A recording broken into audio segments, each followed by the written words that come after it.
Bueno, comenzamos con las funciones cuadráticas. Acá borré el hecho de escribir, así que les pongo.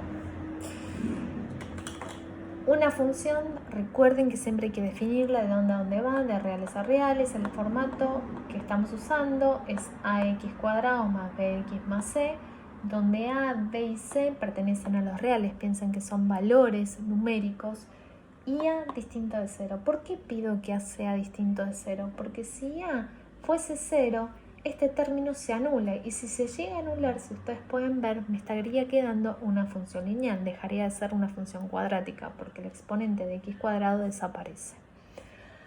Al a nosotros lo llamamos coeficiente principal, al b se lo llama coeficiente lineal, justamente por esto, de que si yo anulo este me queda una lineal, y al c se lo llama término independiente. ¿Por qué término independiente? Porque no tiene ninguna x, ¿sí? No está acompañada con la variable. La gráfica de estas funciones son parábolas y los datos que necesitamos para representarlas. Los datos son raíces si es que las tiene, vértice, eje de simetría y, para mayor precisión, la intersección con el eje Y. Las raíces. Con respecto a las raíces, ahí les dije si es que las tiene. Puede pasar que yo tenga la gráfica de esta función de esta manera. Entonces mis dos raíces acá serían estas dos. Este punto de intersección con el eje X y esta otra. Ahora, puede pasar que la función esté de esta forma. Entonces acá solo corta el eje X en este punto. O sea, que me está queriendo decir que acá tengo dos raíces. Acá tengo una única raíz. ¿Sí?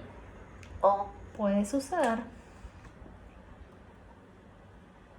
que directamente la parábola pase por encima o por debajo y en este caso no tengo intersección con el eje X. Entonces, o tengo dos raíces reales, o tengo una raíz real, o no tengo ninguna. ¿Sí? Por otro lado, acá necesariamente tengo que borrar porque si no, no tengo lugar, chicos.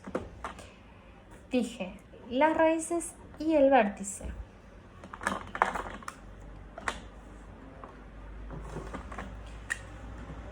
Me voy a quedar con la gráfica de las dos raíces, ¿sí? Quiere decir que tengo la raíz 1 y la raíz 2.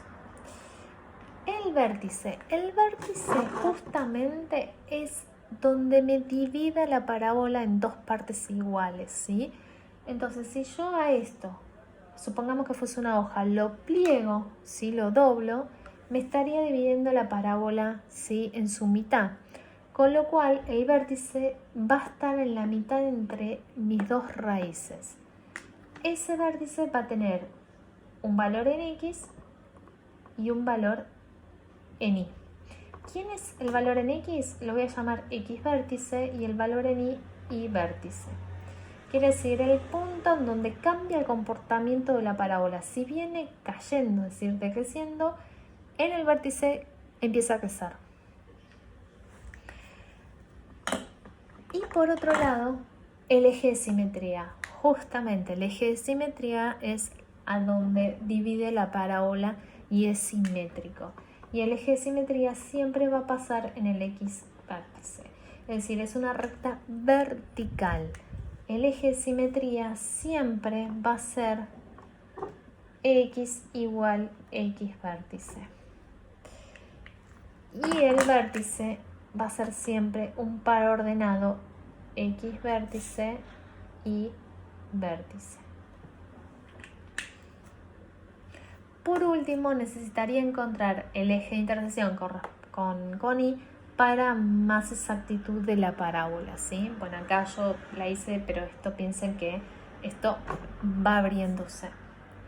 Entonces, estos son los datos que yo necesito para graficar las funciones parábolas cuadráticas. Ahora bien, el dato de A, vieron que cuando les expliqué función lineal les dije que me va a indicar si la función está creciendo o decreciendo. Bueno, En las cuadráticas, el coeficiente principal, que es el A, me va a indicar si la parábola es sonriente o si la parábola es triste. Si A es positiva, es sonriente. Si A es negativa, va a mirar para abajo. Ahora vamos a ir a un ejemplo, sí, en breve, para poder indicar estos datos que estamos colocando acá.